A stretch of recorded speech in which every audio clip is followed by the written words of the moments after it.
ஆனால் இயேசுக்குள் ஒருவன் மரித்தால் அது கடைசி விடை அல்ல, மீண்டும் சந்திப்போம் என்கிற ஒரு நம்பிக்கை. ஹalleluya, glory to the Lord.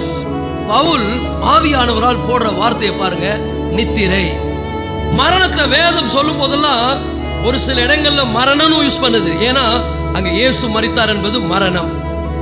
ஏன்னா அந்த மரணம் உனக்காகவும் எனக்காகவும் அவர் ஏற்றுக்கொண்டார். இயேசு சிலுவையில் எனக்காய் மரித்தார்.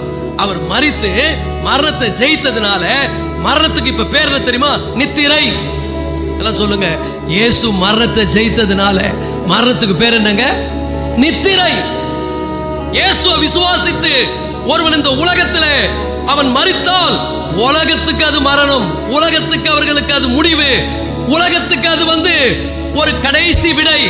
ஆனால் இயேசுக்குள் ஒருவன் மரித்தால் அது கடைசி விடை அல்ல, மீண்டும் சந்திப்போம் என்கிற ஒரு நம்பிக்கை.